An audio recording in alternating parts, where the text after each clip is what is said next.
of owning a cafe and other heroic deeds by Beware the Trister. Chapter 30. A very good idea. At 17:30, Hitoshi's homeroom teacher had knocked at the cafe's door.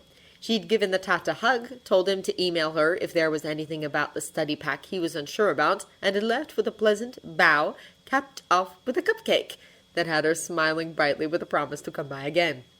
When 800 came, it brought with it Kohaku-san and some relatively good news. The forms he'd have to fill in for the changes he wanted to make would be relatively simple, and since the fish-featured man knew so many people in the local council, well, he'd make sure that the documents got to the right desks for reviewing quickly, which meant, with any luck, they could start their remodeling work as soon as the upcoming weekend.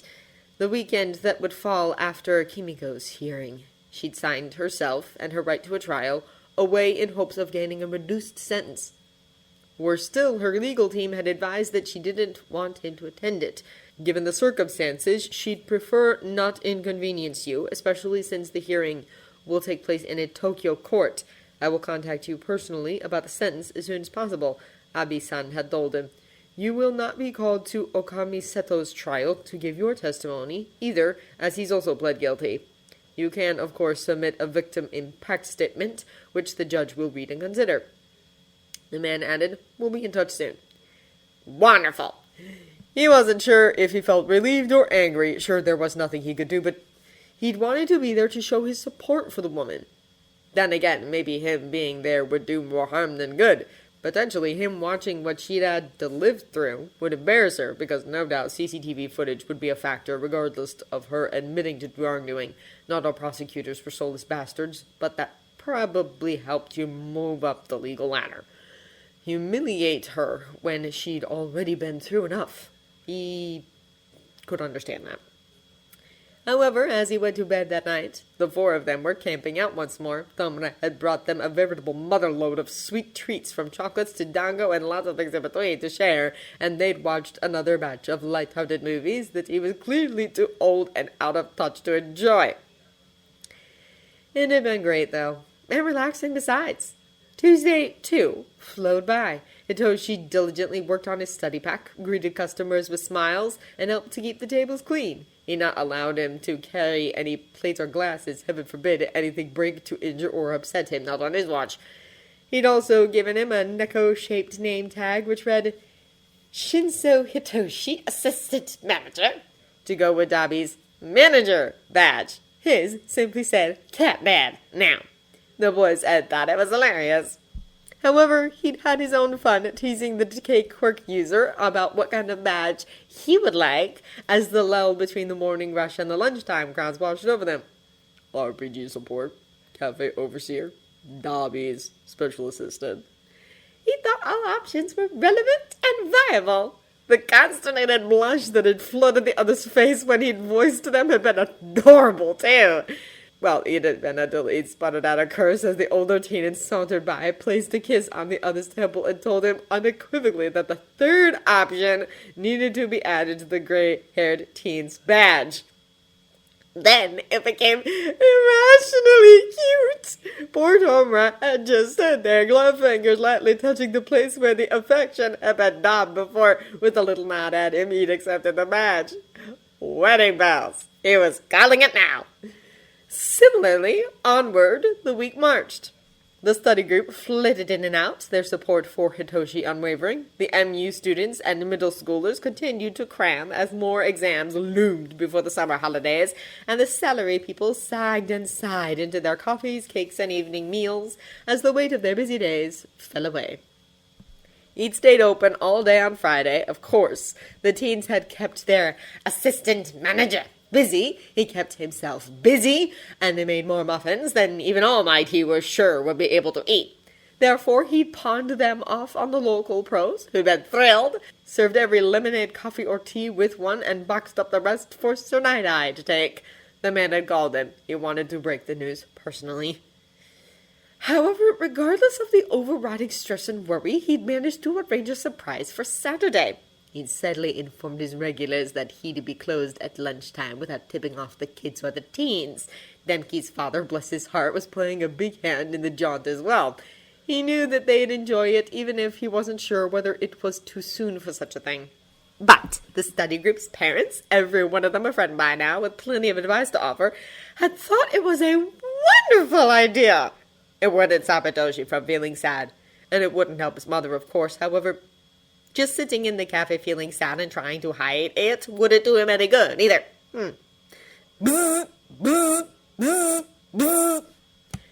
Blinking out of his thoughts, it was 15:10. The study group wouldn't be here until past, and aside from Mimi-chan and the girls, who were enjoying a mahjong tournament, and a quiet brunette with a nose bandage who came by from time to time for cake, the cafe was empty. His boys were upstairs, studying together.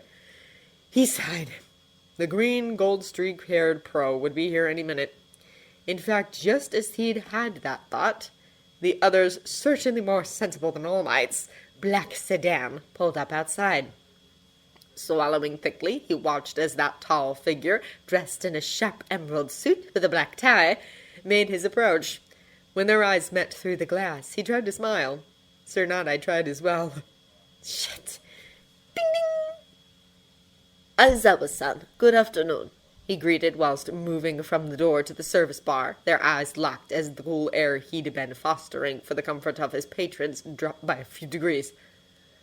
I'll cut to the chase, he said, those unusual irises sweeping around for any eavesdroppers. She'll be serving 8 years and 4 months. Shit! What? He heard himself say. Hitoshi will be 15 by then. He sighed, his form stiffening. And please, he said when the other went to speak, please don't tell me that this is better than 10 years. I know and understand that. He managed to grit out before after a shaky breath, but thank you for what it's worth. It could have been worse. It would have been worse if not for you, your team, and the time you've spent. He admitted with a light nod. But still, 8 years? Why the fuck would you add 4 months? What possible difference would or even could that make to anything? 8 missed birthdays? No, 9, as he had one coming up in the next few weeks. And so many festivals, holidays, and other important milestones. He'd have to make potentially life-altering decisions with the boy, too. Which middle school he wanted to attend, what skills he wanted to harness, what career path he'd work towards, whether he'd choose to become a pro hero or not. Damn. Not that he couldn't or wouldn't support the boy in his pursuits, but he wasn't the child's father. What if he inadvertently went against Kimiko's wishes? One video call a week wouldn't give them enough time to cover everything, would it? If I may, the taller man said quietly, I don't believe that the boy could be in any safer hands, Aizawa-san. I know I haven't had the pleasure of Shinso-san's company for very long. However, one of the things that she's seemed most confident about all the way through this ordeal is the care she knows you'll give to a son, he stated firmly. Nodding a little, he straightened his shoulders, closed his eyes, and centered himself. 8 years and 4 months. He could do this. He would do this. I've been baking a great deal today, he told the other after the silence had yawned out between them, because what could he say to that? The shadow of a smile playing on his lips. Would you please take a box or 2 of muffins to share out with the lawyers and the people at your agency as a thank you for me? He'd waited until the cafe closed for the evening before sharing the news with Hitoshi and the teenagers who'd come to be so protective of him. They'd had a less tearful visit yesterday, and although there'd been tears that evening, 8 years, longer than the child had been alive, was probably too big a number for him to truly fathom. Small mercies. However, he'd been promised by the legal team who'd worked so damn hard that on the Sunday following the birthday party he'd share with Denki, they'd be able to start their bi-weekly visits to the detention house for up to 3 hours at a time. Again, that allowance had been insisted upon by the attorneys the symbol of peace and his best friend had put in place for them. The plucky crew of 5 lawyers, 2 of whom were said to be the best in the country, he could believe it, had pulled out all the stops from what little Tsugarame-san had been able to share with him. Sir Nodai, as promised, met with them earlier that night too, and passed on some of the muffins. They'd been greatly appreciated. If the sad-pelting face of the sidekick had secretly snapped off all night when he'd walked into his friend's office to find the boxes empty was anything to go by, then he was sure that he'd be whipping up another order sooner than he thought. Not that he minded. He'd drown all of them in baked goods if it helped. God! What an irrational thought! The people he'd become surrounded by were slowly chipping away at the logical rules he'd set his life by, weren't they? When his little brothers came to visit him in July, they'd all been texting their availability as the thoughts of their school summer holidays drew near. Every one of them was excited to see the cafe, meet their other brothers, and, to quote Naoki, hug the life out of you, Aizawa ni. They'd hardly recognize him at this rate. They'd have to call his Shouta ni, or show now, too, wouldn't they? How informal. How unlike him. How glad he was that the people around him had wanted to open him up and asked to share his dream with them. Saturday morning sprang up with confirmation that the cafe's expansion was a go. He'd called and thanked Kohaku-san, and all too eager to start, Araka-san was rearing to throw his heels at the building whilst he took his daughter and the other tats and teens out for their day trip. Firstly, he'd get the wall between the apartments knocked through. Then he and his friend, who he'd insisted be paid the top rates for their work, would work all through Sunday to break into the new space, build the new toilet blocks, set up the cat enclosure, lay the linoleum, and give everywhere a base coat. They wouldn't be able to start using the space until Tuesday to allow the paint fumes to disperse and receive approval from the health and safety inspectors who'd be coming by on Monday, but everything was coming together nicely. Furthermore, All Might, the big-hearted lag, had demanded that they have an official opening ceremony, Shouta-kun. Such things are hugely important, and I, of course, would be thrilled to cut the ribbon. If that's all right. I'd come even if there was the cake, but nobody came, won't there? Wasn't he supposed to be a tactical genius or something? Chuckling to himself, the boys' breakfasts all laid out on the back bench waiting for them. He went out into the cafe proper, unlocked the doors, and welcomed his Saturday morning crowd in amidst the scent of freshly ground coffee, savory tamagoyaki, and "Cousins! Ma, Aizawa-san, you're spoiling us!" As 12 o'clock swung by, Dabi and Tomura had been sharing curious glances with him for the past 30 minutes, as the regulars who usually lounged for a good hour or so, both inside and outside the cafe, began to wave, wink, and make their way to wherever else they wanted to spend a rare day off. "Oi," the flame cork user had said, his hands gesturing at the empty space, his brows lifting. "What's going on? That's the old guy." He blinked. "I'm not sure what you mean." He deadpanned, his hands absent-mindedly stacking takeaway cups as Araraka-san's ancient K-truck pulled up outside of the eatery, an excited Ochaka, Tsuyu, and Ejira spilling out of it as the man started to unload a few power tools onto the sidewalk. "Wow, are you starting work already?" Tomura asked, his own brows lifting as Hitoshi excitedly skipped to the door to open it for his friends. "How come you didn't tell us?" "Well, didn't I?" he hummed. "How odd of me." He shrugged, his response causing the older children to side-eye each other. "You're up to something," the taller teen accused, those turquoise eyes narrowing. "Spill the beans, kid, he stated bluntly. "Beans?" he hummed, his left hand waving at the tots as they dressed up in their cute shorts and t-shirts, clambered inside the eatery with cheers and excited greetings. Now that you mention it, I don't have any red bean desserts on the menu at the moment, do I?" he mused, his head looking up at the chalkboard overhead with a considering expression. Sighing, Dabi went to say something else before Tomura, tugging at the short sleeve of his new favorite lightweight coat that he'd seen on a website he'd been browsing whilst looking for some t-shirts for himself. He knew it'd look good on him, iconic, even, and gestured at the door's large viewing windows. Furizuku and Katsuki, the pair racing, were on the approach. The blonde was grinning fiercely as the emerald child, whose kicks and leg muscles were developing nicely, struggled to overtake him. At a more sedate pace, her form yelling encouragement to both of them to "Do your best! Look at how fast you're getting!" came Inko, her smile resplendent as she struggled to keep her straw hat from blowing away in her haste.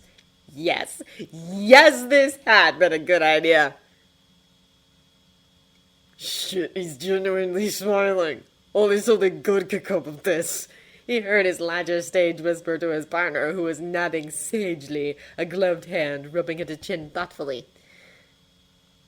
"There's no hoses, so we're not doing the water park again," he muttered thoughtfully as Araraka-san cheered the boys reaching the door in a draw. A draw that ended in Angelo throwing the barrier open to hug them both. His cry of, "Guys! That was so fucking manly, you know?" Almost drowned out by Katsuki's growl of, "What? Get off me! Hugs are for winners!" Whilst Izuku chuckled at her breathy, "But we both won, Kacha." Adorable just didn't do the scene justice, did it? "Well, Aizawa-san, am I okay to get started?" Chuckling as he walked through the service bar's privacy gate, his hands passing the old florist's keys to the man, he offered a, "Thank you, Obamaka-san. I put a pitcher of lemonade and some onigiri up there for you." 2. He couldn't quite hide his grin when Dabi and Tomura regarded him critically. "Oh, thank you!" The sandy blonde grinned fiercely. "You kids have fun now!" He chirped before making his way back out into the heat, his body offering the oldest Midoriya, who was coming with them, a polite bow as he held the door open for her. "Suspicious," the oldest boys murmured together whilst Inko sucked in a deep breath of cool air, her cheeks pinked as the children frolicked their way to the study area where he'd placed a plate of cookies, popcorn-shaped, and a selection of fruit for them to enjoy. My, Shouta-kun, you're very good at keeping secrets," she smiled at them fondly. "I've just been fit to burst." Winking at her, the gesture causing his observers to balk and whisper amongst themselves. The cafe owner looked to his phone, staring back at him. His fingers thrown up in a peace sign, was an excited electric quirk user as he sat in his father's loaned minibus. "It won't be long now," he mused cryptically before his body turning towards the study area. "Don't forget to save some for Denki, all right?" Locking up the currently functioning side of his business, the eraser quirk user helped Inko to marshal the smallest of their group, all bewildered and filled with anticipation, into the vehicle, buckle them up, and get them settled after he'd tried to give Kaminari-san some gas money. "Keep your cash, Captain," the roguish man, whose company worked with vehicle rental companies in several ways, chortled, his hand waving away the yen he'd proffered. "This is my treat, you got it?" Juggling and offering a polite bow of thanks. He'd hopped in the front of the bus next to Denki, his hand giving the boy's artistic mop of hair an affectionate ruffle, whilst he passed him 2 small takeaway boxes containing some cookies and fruit for himself and his father to enjoy. "Shiny! Where are we going?" Ochako called, her big doe eyes looking around the vehicle in astonishment. "You all have 3 guesses," he told them, his gaze looking at them over his shoulder.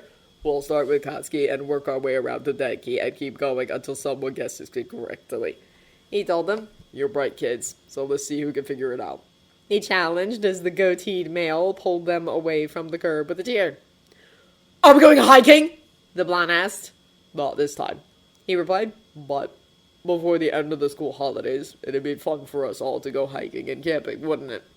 At the whoops, high fives, and the youngest crimson-eyed child's fist bump, Mitsuki had lamented to him once or twice that wandering around the mountains was her son's favorite activity and that she and her husband were often too busy to indulge him. He shared a knowing smile with Kaminari-san. "We going to the park?" "Tokyo?" "The beach?" "All good tries, but all sadly wrong," he smirked. "Are we gonna watch a baseball game?" "Sumo wrestling?" "Kabuki?" "Nope." He grinned whilst taking a slow, deliberate bite of a paw-shaped cookie. At the widening of Dabi, Izuku, and Tomura's eyes, he couldn't help but snicker. "Oh my gosh!" the freckled child squealed. We're getting a look at cats tuned up for the cafe, aren't we?"